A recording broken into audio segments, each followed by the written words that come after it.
All right, and we're live. Good evening po sa inyong lahat mga kaguro. And of course, welcome back to Gurong Pinoy. Hello, of course, sa lahat ng members ng Team Skinner, all our LET babies who will be taking the LET in September of this year. And of course, if you are still not a member of Team Skinner, it's very easy po. Just send a message to our Facebook page. The same Facebook page po kung saan kayo nanonood ngayon. No? If you are watching us on YouTube naman, pwede po kayo mag-subscribe sa aming YouTube channel. Of course, there's so many videos there that can help you pass the LET.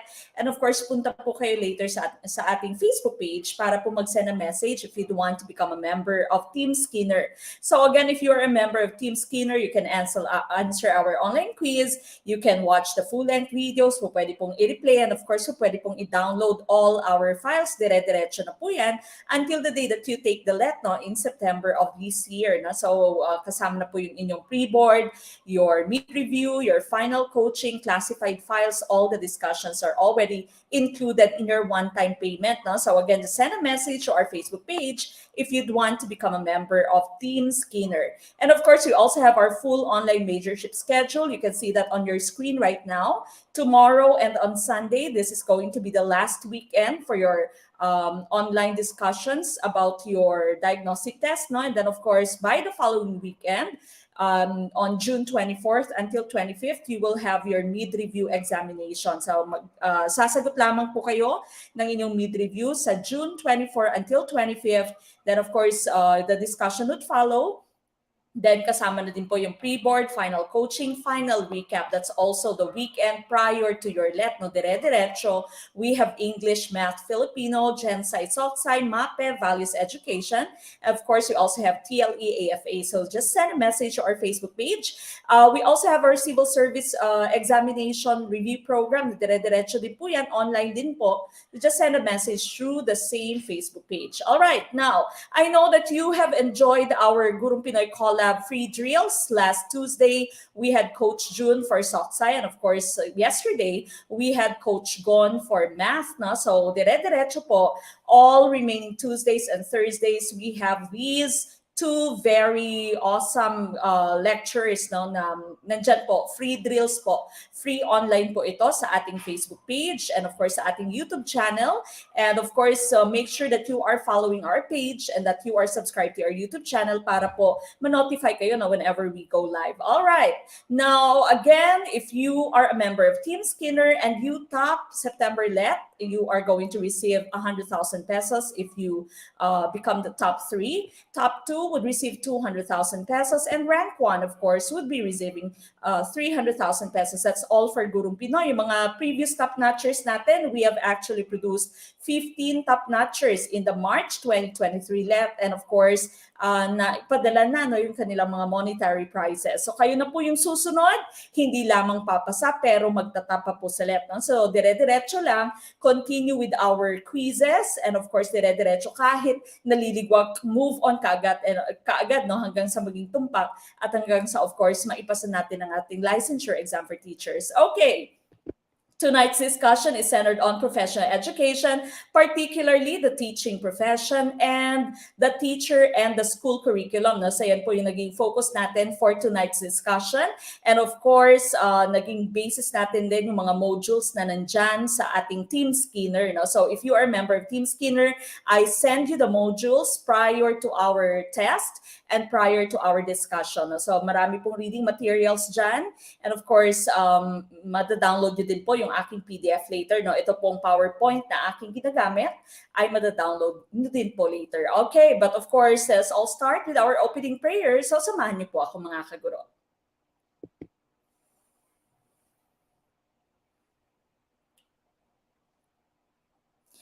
Dear Lord, I come to you to ask for your guidance and direction in this study session. I ask that the Holy Spirit fill me with strength, creativity, and understanding to get through my studies without difficulty or sin. Help me hold my focus and attention. Help me to retain all that I learned. Please make my mind sharp and keep distractions at bay. If any part of my studying is weak or lacking in some way, let it be revealed so that I may correct it. Thank you for this opportunity to learn. Amen.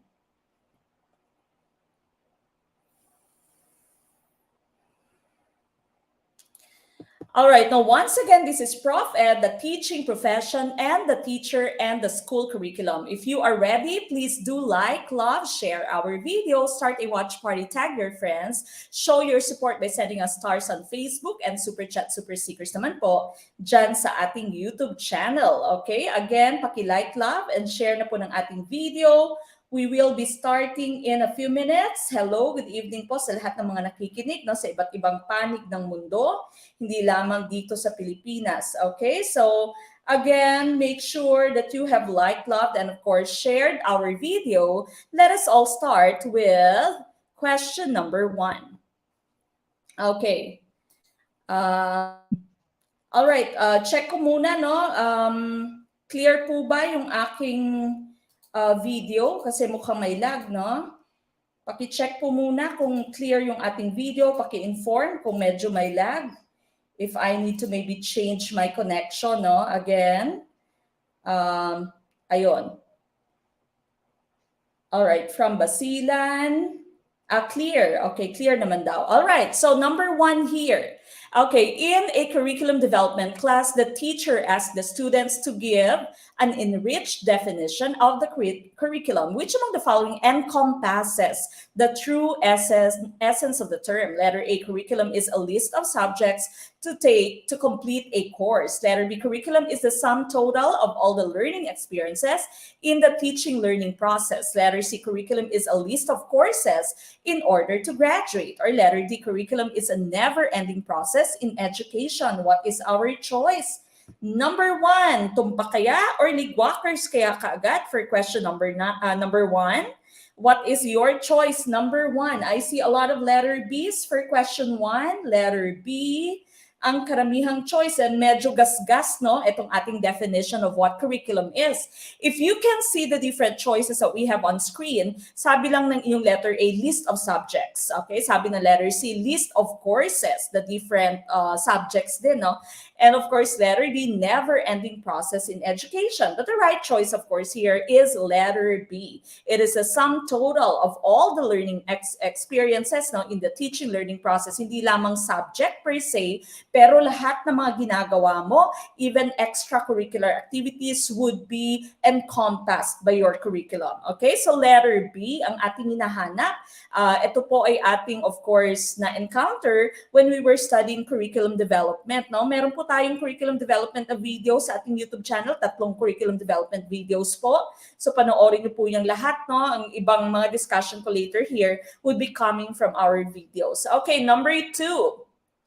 The Philippine Association for Teachers and Educators, or PAFTE, proposed a new curriculum for teacher education to make graduates globally competitive. What type of curriculum is this? Would this be letter A, supported curriculum, letter B, hidden curriculum, letter C, assessed curriculum, or letter D, recommended curriculum? Excuse me, sorry po. Okay, what is our choice? For number 2, okay, number 2 ICDs. Sabi ni Ma'am Carla, recommended curriculum. Okay, so many letter D's for number 2. No? So sabi dito, nag-propose ang PAFTE. No? Bago tayo gumraduate, meron tayong mga pa-seminar sa PAFTE. I'm not sure lang sa ating mga online learners, mga naabutan ng pandemic, probably online, no? Yung naging training, naging seminar nyo sa PAFTE. Pero sabi dito ng ating question, nag-propose ang PAFTE ng bagong curriculum to make teacher education graduates globally competitive. So what type of curriculum is this? Okay, the right choice, of course, here would be letter D, recommended curriculum. Now, meron ako nakitang question if we are going to have a mid-review. Yes, meron po tayong mid-review for Team Skinner, okay? All right, so letter D, recommended curriculum, ang ating tumpak na choice. Very good sa mga nakakuha, of course, ng right choice. Now, let's take a look at our slides.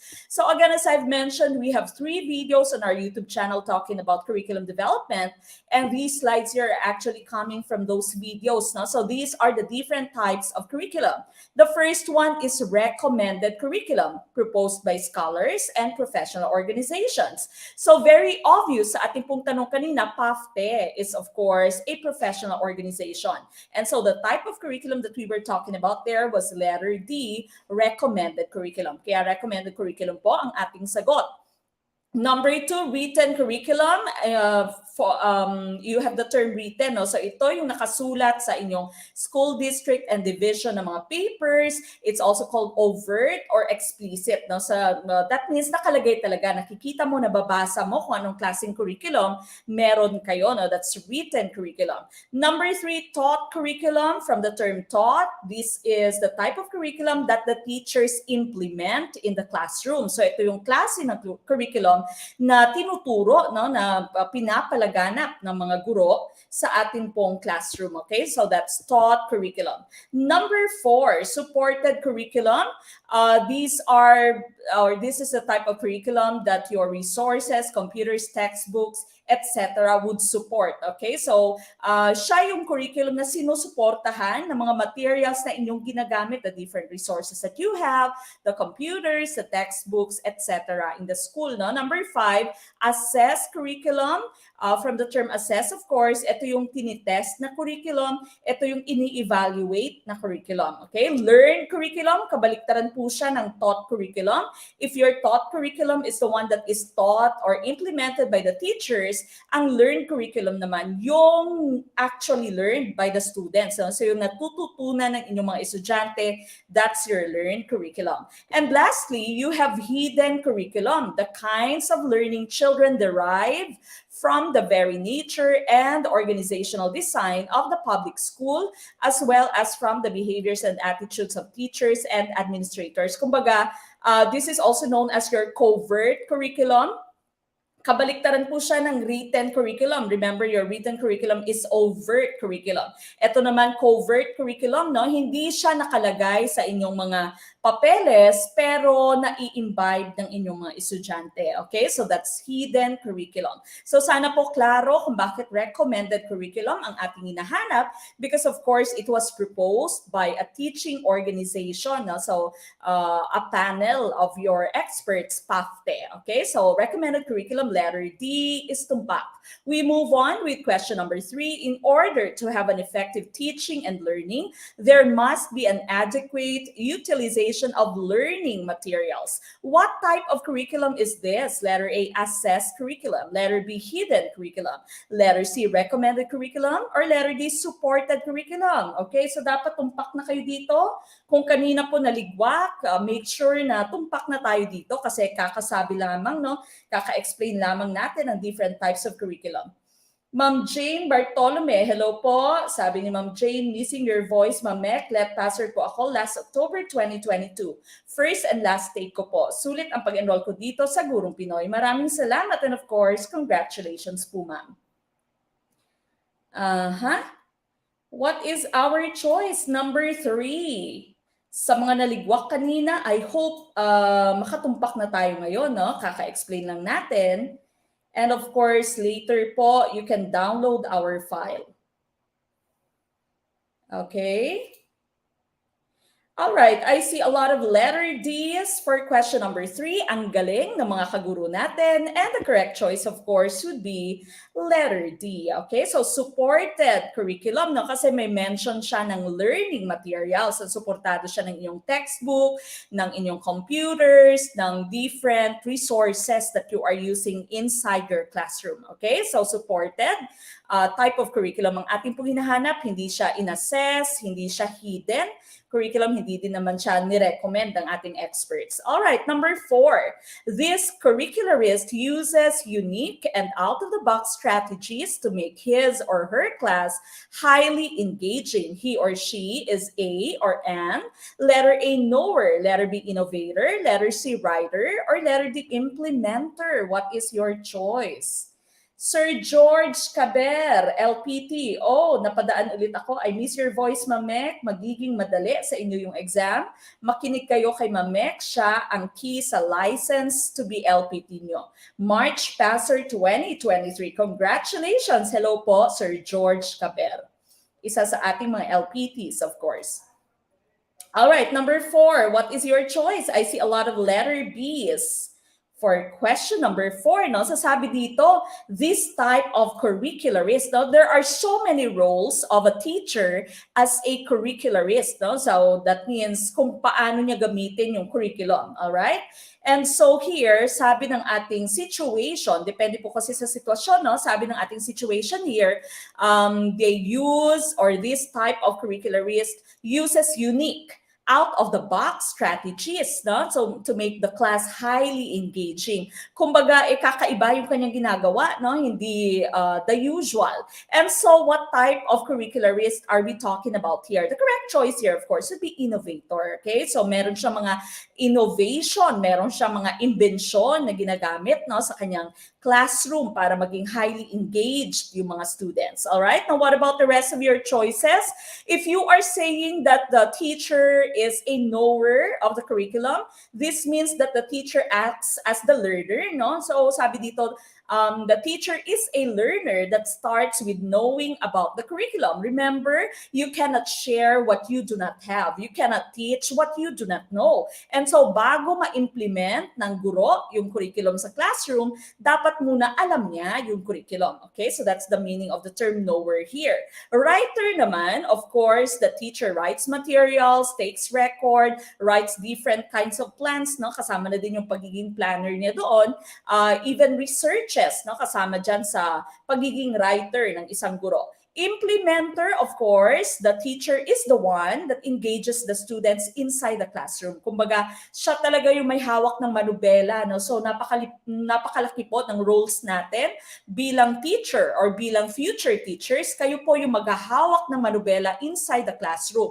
So ang pagkatuto ng ating mga estudyante ay base sa ating kakayahan at base din, of course, sa ating dedication as the teacher, no? So we are the molder of the future of our country, no? So sana po pagbutihin natin, unang-una maipasa yung LET, and of course we have to strive to become really the best teachers that we can be. Okay, so letter D, implementer po yan, but we were looking for innovator, letter B, no? Letter B ang ating choice. Okay, number 5.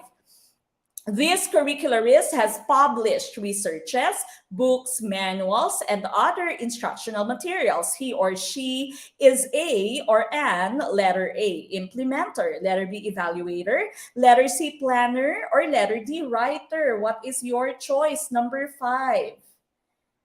Okay, number 5 po, ano yung ating hinahanap for question number 5?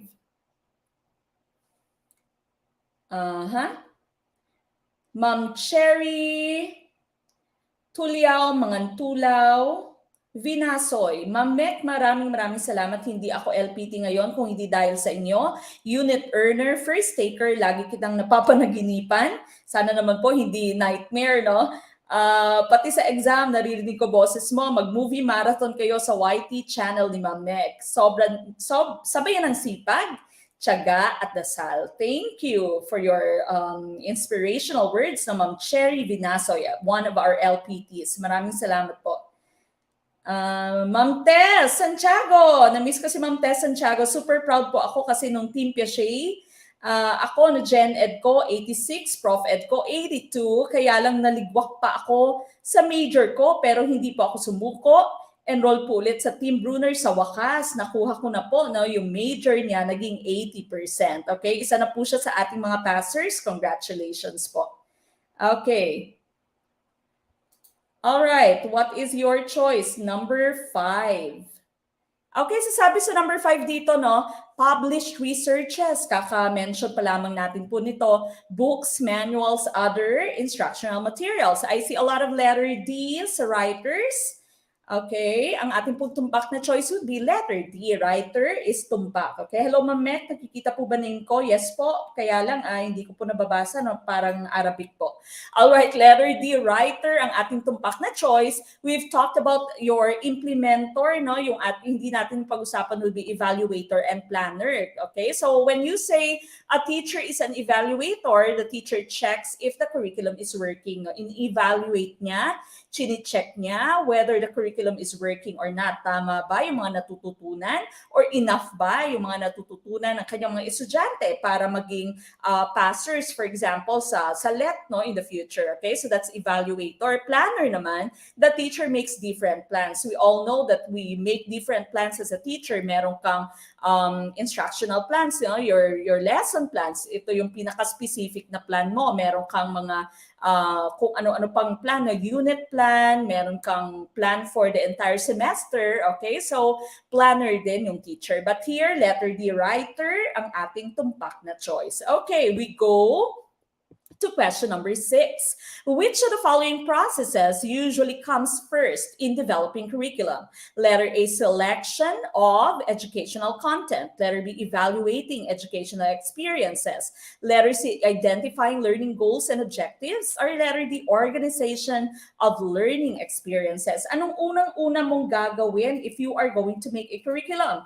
Kunwari, ikaw ay magkakaroon ng isang school. And your school would be using a new curriculum, na at ikaw yung writer ng curriculum. Okay, so ano yung unang-una mong gagawin as the writer of the curriculum? Okay, I see a lot of letters C sa ating pong question number 6. Letter C, tama kaya ang letter C for question 6. Identifying learning goals and objectives. We were looking for the first. Okay, the very first step in developing curriculum, and the correct choice is letter C. Very good. Ang gagaling nyo na. Okay, so letter C for number 6, you need to identify the goals and objectives first. Okay, let's take a look at your slide, no? So ito po yung different elements of the curriculum. Again, galing po ito sa ating mga video sa YouTube channel, no? Na meron po tayong 3 videos on curriculum development. There's so many videos there. So mag-movie marathon po kayo. Yung mga top-notchers po natin, at least 3 videos daily yung ginagawa nila. Okay, so here you have the different elements of your curriculum. The first one would be aims, goals, and objectives. And so, ito kanina yung ating hinahanap, no? The very first step. What is to be done? Ano dapat yung nahihit ng mga students ko? Anong klase ng estudyante gusto mong magkaroon, no, at the end of the course, for example? Okay, so that's aims, goals, and objectives. Then next, you select the subject matter or the content. No, meron tayong mga tinatawag na MLCs sa DepEd, di ba? Yung minimum learning competencies. Ano ba yung i-include ko sa aking subject matter? No? What subject matter is to be included? What are those that are going to be excluded? No? So, alin dito yung hindi importante, hindi ko kailangan i-include, at alin naman yung importante na kailangan aking ini-include. No? So, sa akin, ginagawa ko rin to.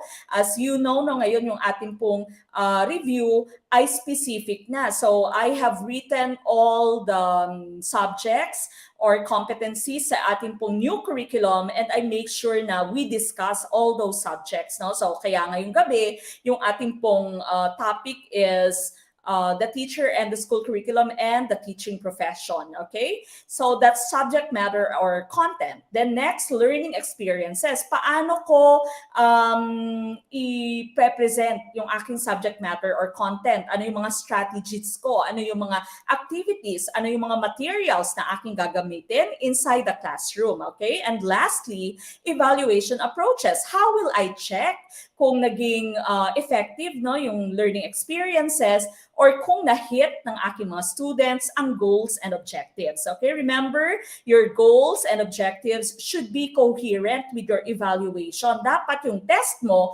ay valid. Kung ano yung itinuro mo, yun talaga yung iyong ititest at the end. Okay, so those are evaluation approaches. So again, ang ating hinahanap was goals and objectives. All right, we go to number 7. Mrs. Valdez asks her grade 10 class to read biographies, encyclopedias, history books, and the like during their free time. She is a believer of what philosophy? Letter A, social reconstructionism. Letter B, behaviorism. Letter C, perennialism. Or letter D, essentialism. What is our choice for number 7? Okay. What is our choice? Ayan si Ma'am Tess Santiago. Pinangangampanya ko po, Ma'am Mek, ang Gurong Pinoy. Highly recommended po. So, super mura.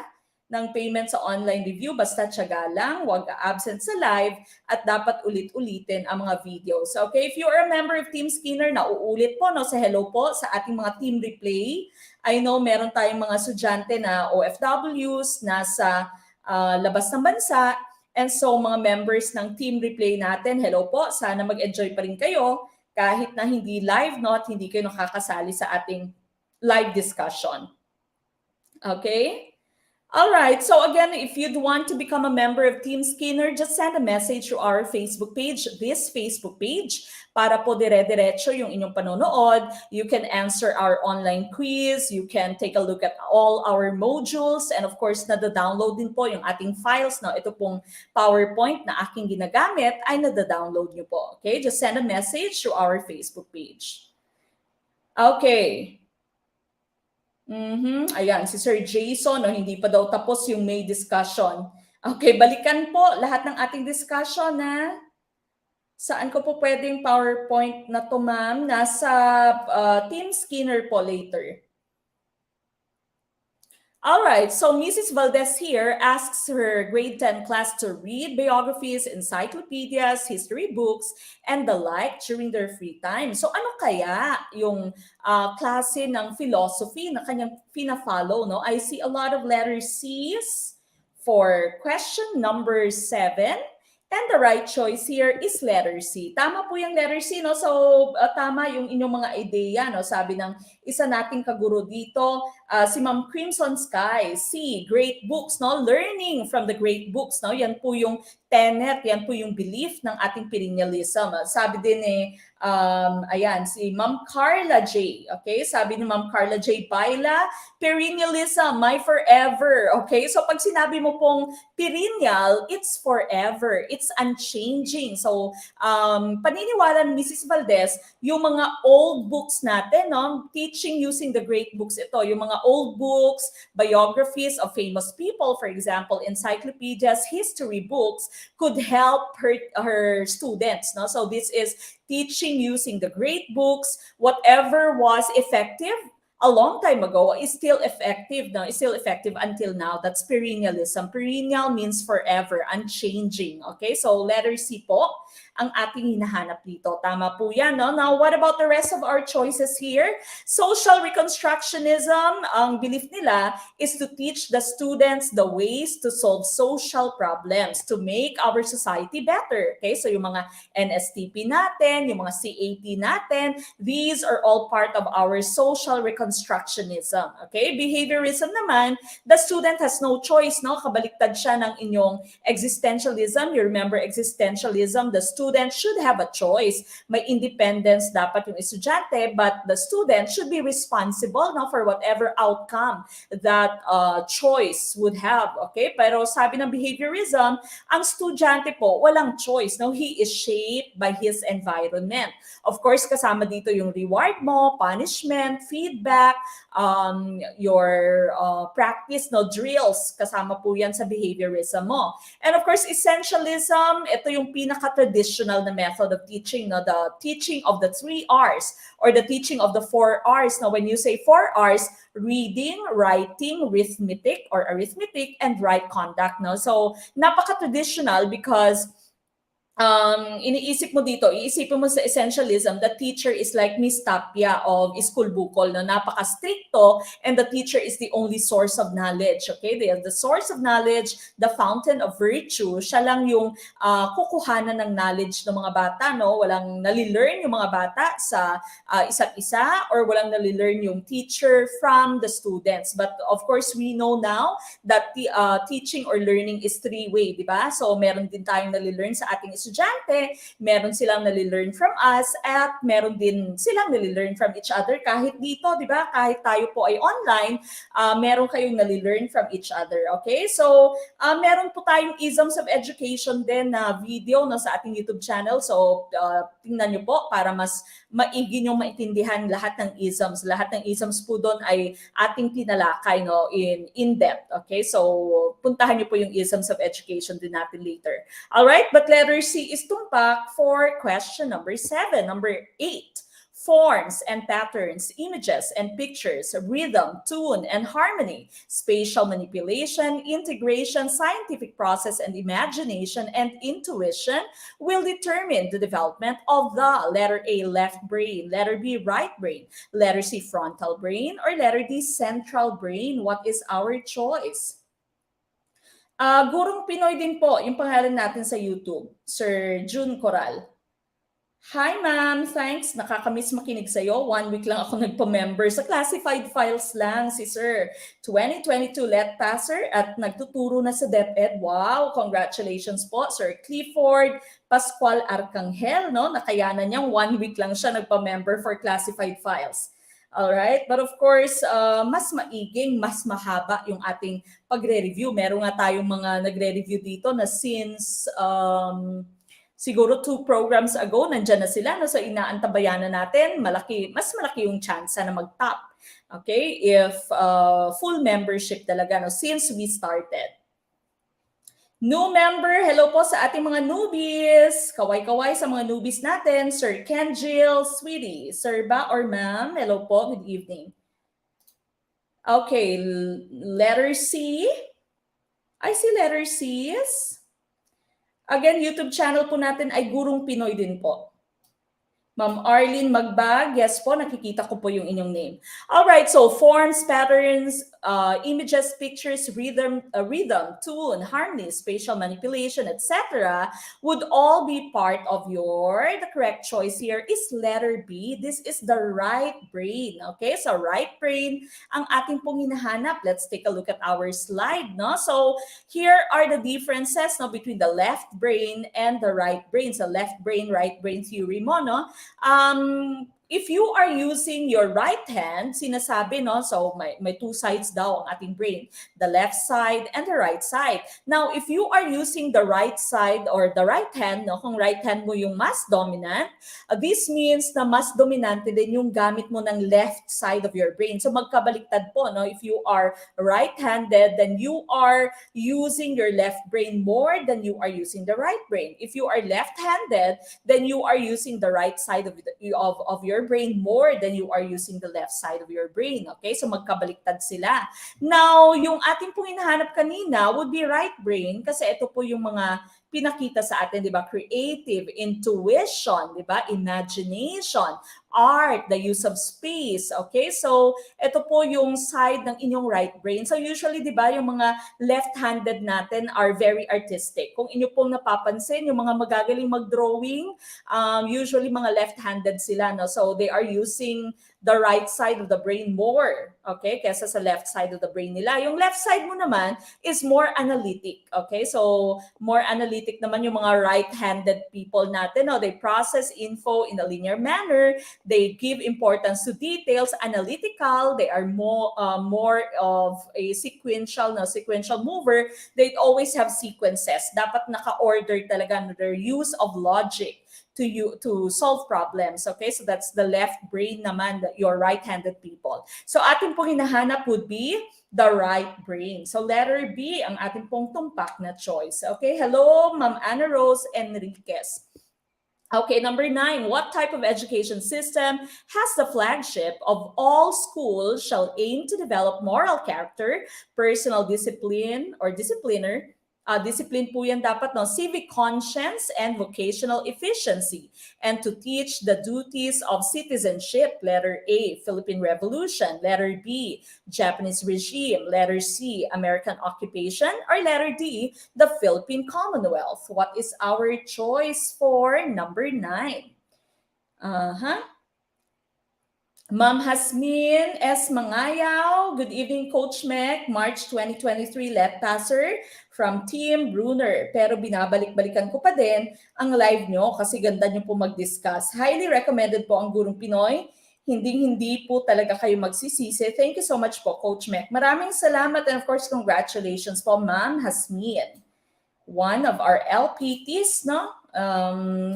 sa thousands of LPTs natin. So again, sa kakatapos lamang po na licensure exam for teachers, we had 15 top-notchers. Okay, so kasama na po doon dalawang top 1. No? So if you'd want to not only pass the LET, but also to top the LET, of course, become a member of Team Skinner. Just send a message to this Facebook page.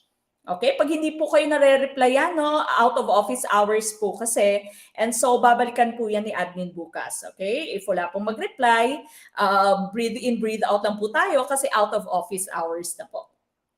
Okay, number 9, ano po yung ating hinahanap? Medyo samot-sari ang ating choice for number 9, no?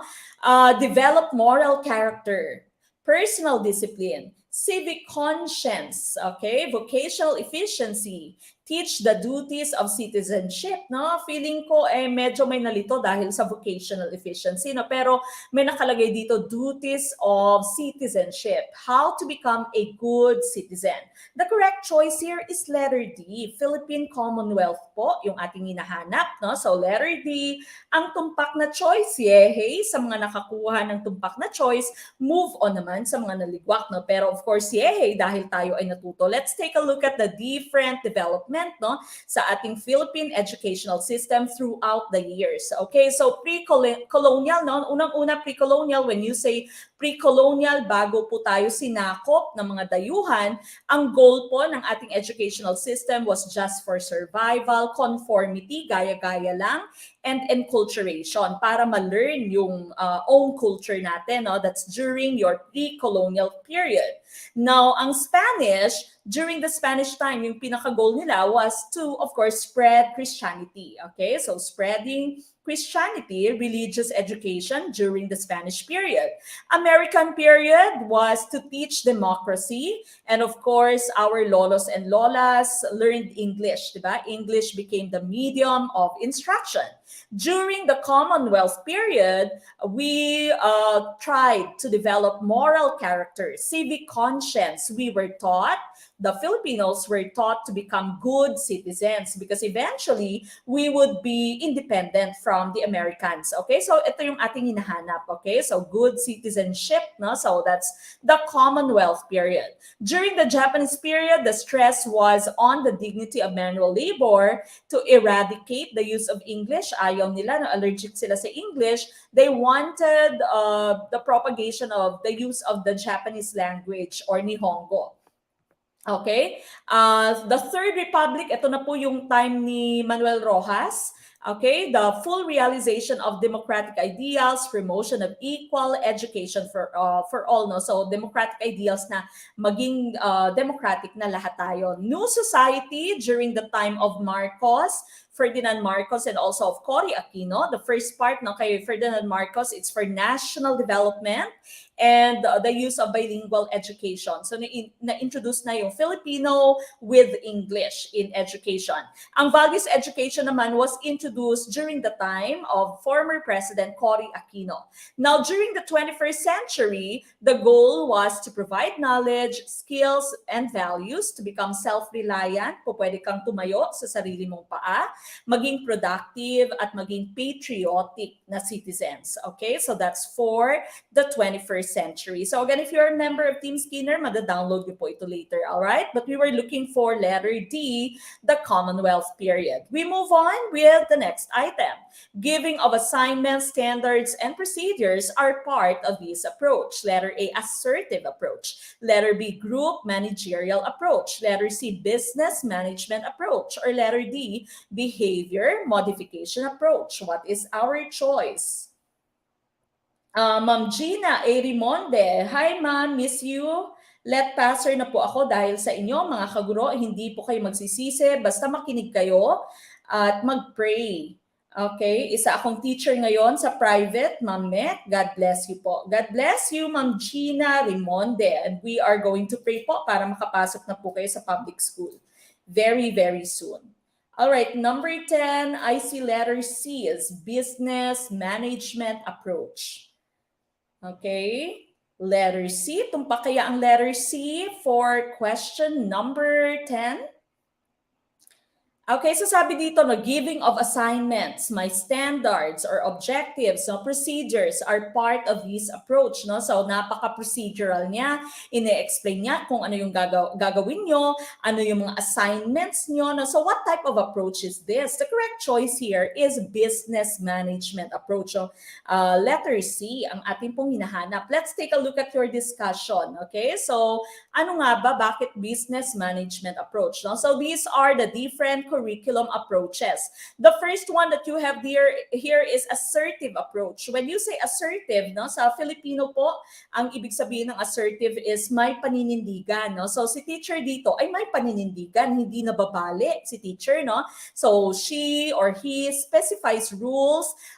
Yung teacher mo has clearly identified expectations of behavior and uses firm voice. Okay? So hindi nababali si teacher sa assertive approach mo, may paninindigan. Number 2, business academic approach. Ito po yung ating hinahanap. Emphasizes the organization and management of students as they engage in academic work. So when you are giving the assignments to your students, the procedures that they need to follow, no, kind of like your company, no, kapag ka may company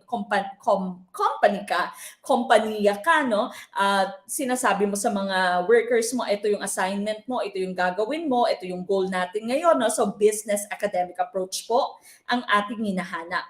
Number 3, behavior modification approach spends little time on the personal history of students but uses reward and punishment. No? Wala siyang pake kung ano yung pinagdaanan ng estudyante, but this type of teacher would want to change the behavior of the student. Okay, so the use of reward and punishment, shaping the behavior of the student. Yan yung pinaka-goal po ng behavior modification approach. All right? Now, next one, number 4, group managerial approach, from the term group managerial. No? So, how you manage the group as a whole. It is more important to respond immediately to group student behavior. No? So, yung focus niya dito is managing the class as a whole. No? So, kasama dito yung ripple effect. If you know what ripple effect means, ang ibig pong sabihin ng ripple effect is you stop misbehavior as soon as you can. Okay? So, pag meron ka nakitang naglato-lato, so dapat sinap mo na siya, no? Sinaway mo na siya. Otherwise, lahat ng katabi niya na merong lato-lato ay magsa-start ng paglalato-lato. Okay? So mas mahirap na i-manage kapag ka nag-ripple effect na, kapag ka mas marami na yung nag-misbehave. No? So kasama po yan sa group managerial approach mo. Number 5, group guidance approach, discipline, and classroom control are facilitated through group atmosphere. No? So dito naman, yung pagdidisiplina mo at pag-control mo sa klase is done as a group. So, kung merong naglato-lato or merong isang nagpasaway, hindi mo siya pinipinpoint as the only one who has made a mistake, no, or who has misbehaved, but you address the class as a whole. No? So, yan naman dapat yung ginagawa natin as a teacher. Pag meron pong nag-misbehave sa inyong classroom, dapat hindi mo siya pinipoint out, no? Hindi siya mismo yung pinapagalitan mo, you address the class as a whole. Okay? So, group guidance approach ito. Number 6, acceptance approach maintains that every individual needs to feel acceptance and belongingness. Okay, so you have to accept them kahit na medyo pasaway ito may special needs, ito fast learner, ito slow learner, lahat po ng klase ng estudyante ay ating i-accept. No? Yan yung sabi ng inyong acceptance approach. And of course, 7 naman, the last one, success approach. The teacher's job is to help students make good choices. No? Your goal is to make your students become successful. Okay, so yan yung pinaka-goal mo. You have to help them make good choices. So kung medyo nahihirapan siya dito, medyo pasaway siya, hindi siya nagre-review, you have to follow up on that student, no, para he is able to make good choices so that in the end, he becomes successful. Okay, so that's your success approach. All right, but we were looking for number 2 here, your business academic approach. All right, so sana po klaro. We move on with number 11. He formulated the levels of objectives in the affective domain. Letter A, Benjamin Bloom. Letter B, Elizabeth Simpson. Letter C, Anita Harrow. Or letter D, David Crathwold. What is our choice? Pag oath taking, Mamek, sa July 16, sigurado ako mapapaiyak ako sa tuwa. Okay. Sana po marami pa kayo matulungan tulad ko. God bless po, Ma'am Mek. Hello po, of course, and thank you, Ma'am Tess. I'm so happy for you. Okay, so Ma'am Tess ay isa sa mga members ng ating Team Thunders, no? Yung mga matagal nang sumusubok, medyo hindi na, yung tinatawag nating Team Thunders, okay, medyo may edad na, of course. So, ngayon, of course, LPT na si Ma'am Tess. All right, 11, A or D? Kasi he, sabi ni Ma'am. Okay, so yung pinagbatayan nyo na lamang dito would be the name, no? So medyo may hint kasi yung 11 natin. All right, so the correct choice here, ang ating pong hinahanap sa number 11 is letter D, si David Kraftwohl. Okay, so David Kraftwohl, ang ating tumpak na choice for question 11. Kasi sabi dito, we are looking for the proponent of the affective domain. Affective domain, no? So si Bloom kasi ay better known for